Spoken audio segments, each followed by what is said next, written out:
जय श्री राम दोस्तों। आप सबको सबसे पहले होलिका दहन की ढेर सारी शुभकामनाएं यानी छोटी होली। चलिए शुरू करते हैं। अध्याय 10 श्री भगवान का ऐश्वर्य।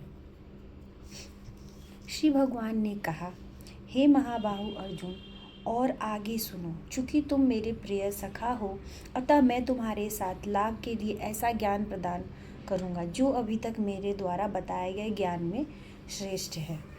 न तो देवतागण मेरी उत्पत्ति या ऐश्वर्य को जानते हैं और न महर्षिगण ही जानते हैं, क्योंकि मैं इस प्रकार से देवताओं और महर्षियों का भी कारण स्वरूप हूँ।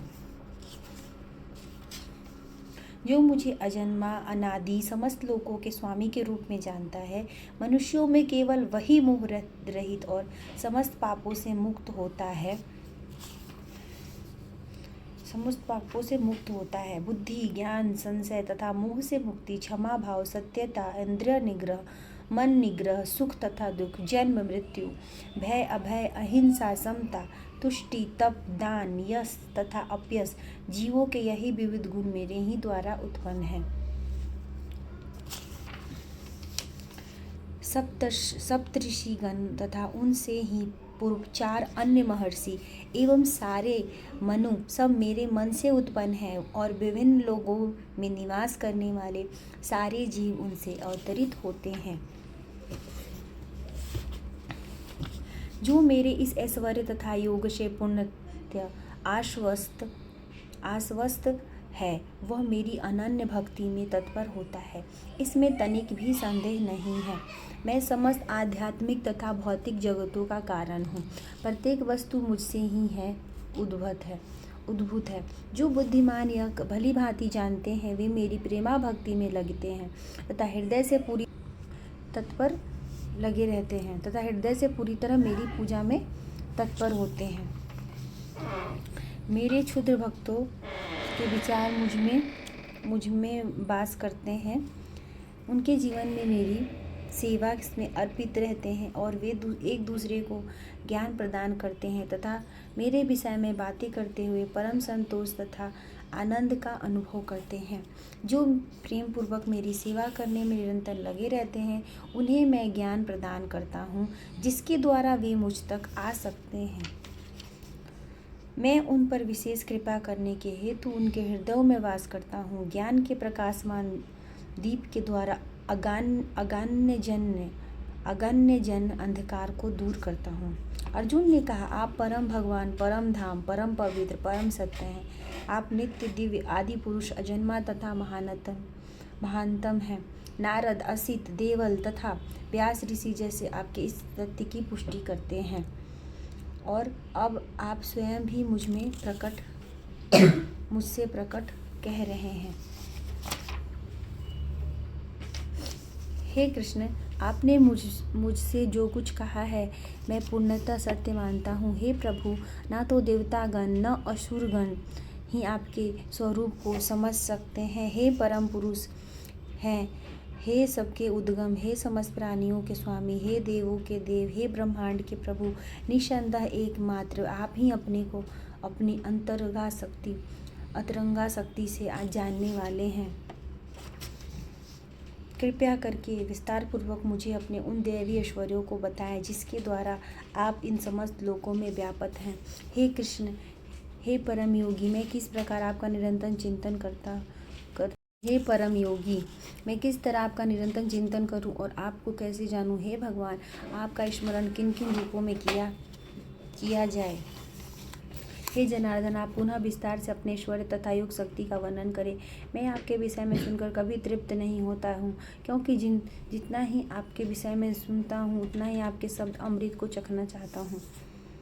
श्री भगवान ने कहा, अब मैं तुमसे अपने मुख वैभव युक्त रूपों का वर्णन करूँगा, क्योंकि हे अर्जुन, मेरा ऐश्वर्य असीम है।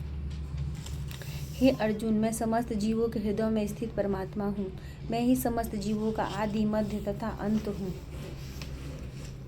मैं आदित्यों में विष्णु, प्रकाशों में तेजस्वी सूर्य, मारुतों में मरीचि तथा नक्षत्रों में चंद्रमा हूँ। मैं वेदों में सामवेद हूँ, देवों में स्वर्ग का राजा इंद्र हूँ, इंद्रियों में मन हूँ तथा समस्त जीवों में जीवनी शक्ति हूँ। मैं समस्त रुद्रों में शिव हूँ, यक्षों तथा राक्षसों में संपत्ति का देवता कुबेर हूँ, वसुओं में अग्नि हूँ और समस्त पर्वतों में मेरु हूँ। हे अर्जुन, मुझे समस्त पुरोहितों में मुख्य पुरोहित बृहस्पति जानो। मैं ही समस्त सेना नायकों के में कार्तिकेय हूँ और समस्त जलाशयों में समुद्र हूँ। हे मैं महर्षियों में भृगु हूँ, वाणी में दिव्य ओमकार हूँ, समस्त यज्ञों में पवित्र नाम का कीर्तन तथा समस्त अचलों में हिमालय हूँ। मैं समस्त वृक्षों में अश्वत्थ वृक्ष हूँ और देवऋषियों में नारद हूँ। मैं गंधर्वों में चित्ररथ हूँ और सिद्ध पुरुषों में कपिल मुनि हूँ। घोड़ों में मुझे उच्च श्रवा जानो, जो अमृत के लिए समुद्र मंथन के समय उत्पन्न हुआ था। गजराजों में मैं रावत हूँ तथा मनुष्यों में राजा हूँ। मैं हथियारों में वज्र हूँ, गायों में सुरभि हूँ, संतति उत्पत्ति के कारणों में प्रेम का देवता कामदेव तथा सर्पों में वासुकी हूँ। अनेक फनों वाले नागों में अनंत हूँ और जलचरों में वरुण देव हूँ। मैं पितरों में आर्यमा हूँ तथा नेमों के निर्वाहकों में मैं मृत्युराज यम हूँ। दैत्यों में मैं भक्तराज प्रहलाद हूँ। दमन करने वालों में काल हूँ, पशुओं में सिंह हूँ तथा पक्षियों में गरुड़ हूँ। समस्त पवित्र करने वालों में मैं वायु हूँ। शस्त्रधारियों में राम, मछलियों में मगर तथा नदियों में गंगा हूँ। हे अर्जुन, मैं समस्त सृष्टियों का आदि, मध्य और अंत हूँ। मैं समस्त विद्याओं में अध्यात्म विद्या और तर्कशास्त्रियों में निर्णायक सत्य हूँ। अक्षरों में आकार हूँ, समासों में द्वंद्व समास हूँ। मैं शाश्वत काल भी हूँ और सृष्टाओं में ब्रह्मा हूँ। मैं सर्वभक्षी मृत्यु हूँ और मैं ही आगे होने वाले उत्पन्न करने वाले स्त्रियों में कीर्ति श्री हूँ और मैं ही आगे होने वाले उत्पन्न करने वाला हूँ। स्त्रियों में कीर्ति श्री, वाक, स्मृति, मेघा, धृति तथा क्षमा हूँ। मैं सामवेद में गीतों की बृहत शाम हूँ और छंदों में गायत्री। समस्त महीनों में मैं माघ शीष तथा समस्त ऋतुओं में फूल खिलाने वाले वसंत ऋतु हूँ। मैं छलियों में जुआ हूँ, तेजस्वियों में तेज हूँ। मैं विजय हूँ, साहस हूँ और बलवानों का बल हूँ। मैं वृषवंशियों में वासुदेव और पांडवों में अर्जुन हूँ। मैं समस्त मुनियों में व्यास तथा महान विचारकों में उष्णा हूँ। अराजकता को दमन करने वाले समस्त साधनों में से मैं दंड हूँ और जो विजय की आकांक्षी हैं उनकी मैं नीति हूँ। रहस्यों में मैं मौन हूँ और बुद्धिमानों में ज्ञान हूँ। यही नहीं, हे अर्जुन, मैं समस्त सृष्टि का जनक बीज हूँ। ऐसे चर तथा अचर कोई भी प्राणी नहीं है जो मेरे बिना रह सके। हे परंतु मेरी देवी विभूतियों का अंत नहीं है। मैंने तुमसे जो कुछ कहा वह तो मेरी अनंत विभूतियों का संकेत मात्र है। तुम जान लो कि सारा ऐश्वर्य, सौंदर्य तथा तेजस्वी सृष्टियाँ मेरे तेज के एक स्फुलिंग मात्र से उद्भूत है। किंतु हे अर्जुन, इस सारे विशद ज्ञान की आवश्यकता क्या है? मैं तो अपने एक अंश मात्र से संपूर्ण ब्रह्मांड में व्याप्त होकर इसको धारण करता हूँ। जय श्री राम। कल 11वें अध्याय के साथ प्रारंभ करेंगे विराट रूप। जय श्री राम।